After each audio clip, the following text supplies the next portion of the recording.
In today's lesson, we're going to be learning about types of angles. So we're going to learn to recognise and name angles that are either equal to, less than, or greater than 90 degrees.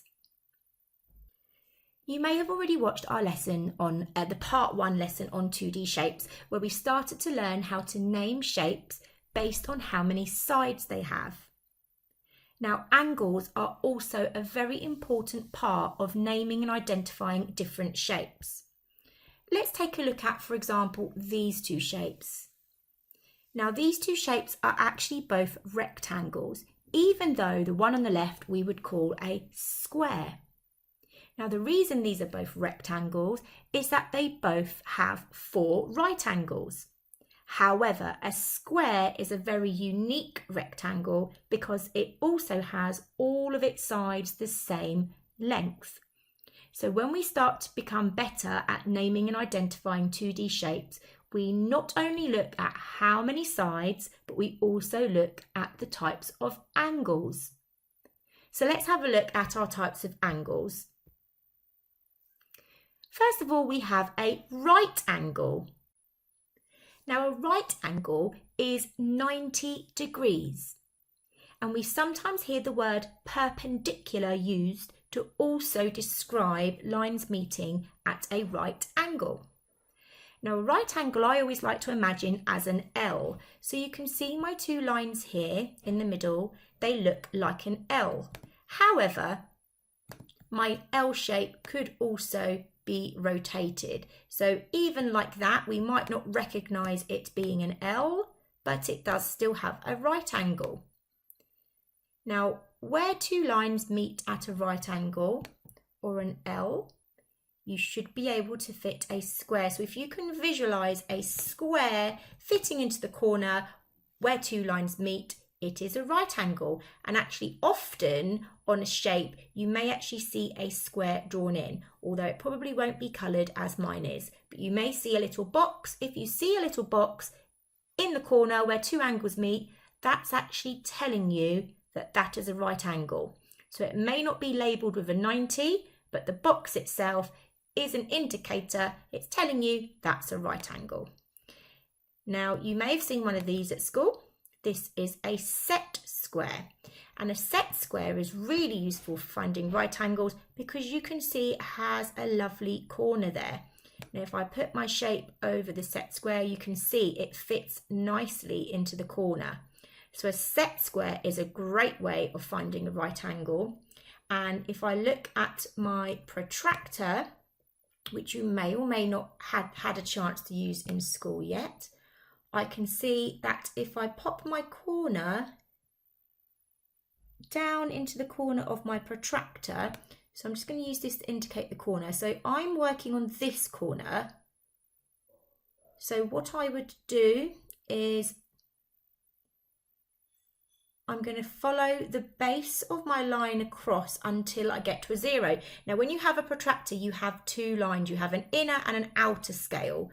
I'm going to the inner scale because I use where it is 0. So 0 here, I would follow my protractor all the way around till I reach my other line, and it tells me that it's 90 degrees. Now, if I use this side of the protractor and I actually rotated my shape this way, so I could measure it this way, as I'm facing this way, I'm going to move this out the way now. That was just to show you that we sit in the corner there. This corner of my L shape needs to be right in the corner of this semicircle here, which is in the middle of your protractor. I follow my line along till I get to a 0. And this time, going this way on my protractor, the 0 is on the outside scale, not the inside. So I follow my outside scale around till I get to my other line, and you can see it's 90 degrees. Whichever way I measure it, it's 90 degrees. So anything that is 90 degrees, or you can visualize a box fitting in there, a square, it's a right angle. I often like to just sometimes hold my fingers up and make an L shape to give myself an idea. You should be able to visually recognize most right angles. Okay, let's move on to acute angles. Now, I like to think of the word acute as, oh, it's really cute. It's got the word cute in it, and we often think of things that are small. An acute angle is simply an angle that is smaller than 90 degrees. So there's my box to show my 90 degrees. Anything smaller, even that is slightly smaller. Anything smaller at all, I can keep going. Anything smaller is an acute angle. So there are lots of angles that could be acute as long as it is smaller than 90 degrees. Let's take this shape, this angle, and pop it over on our protractor.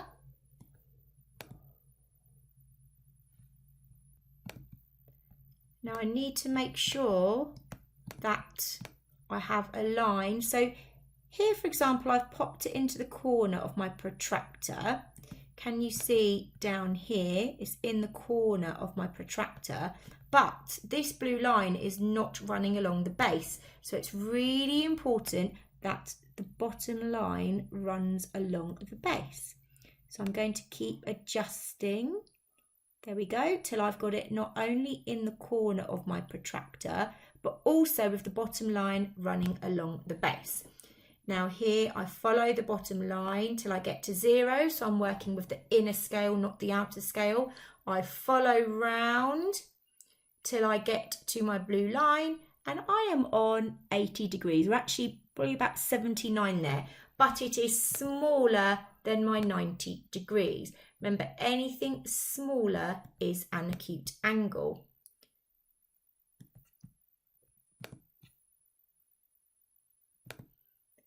So I could make this like this.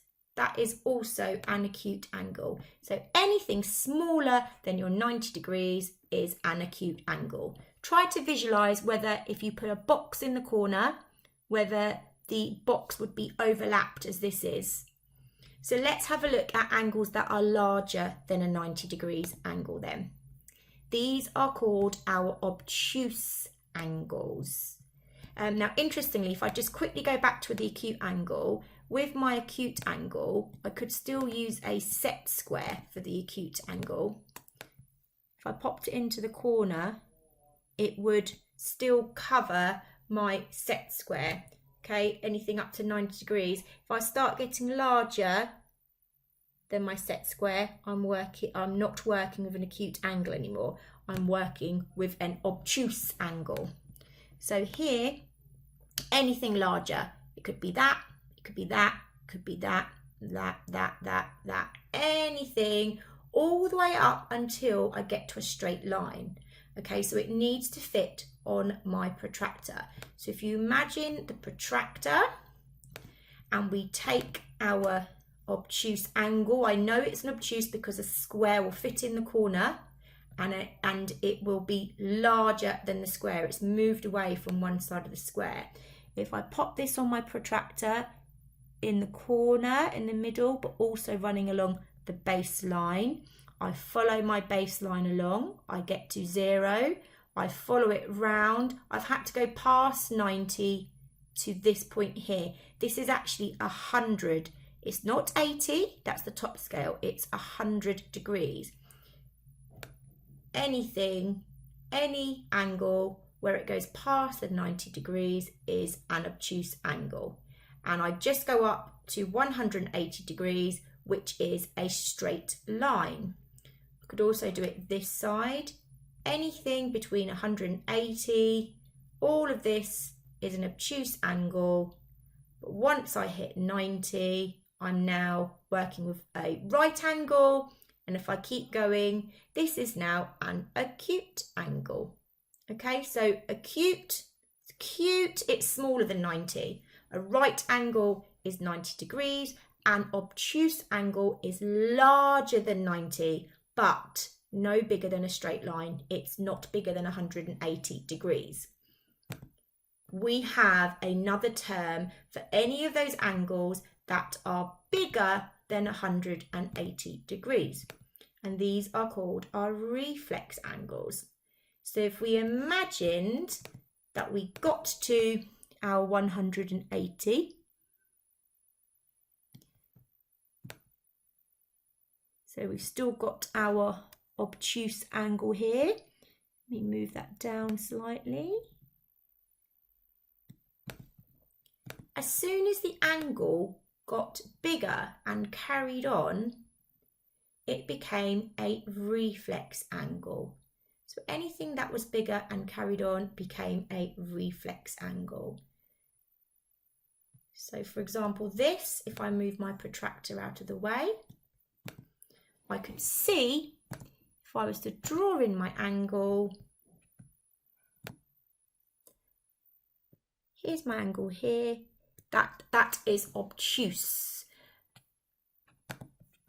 And if I moved it over, this is obtuse. Some people might get, sometimes it's very easy when you see the angle to look at this side.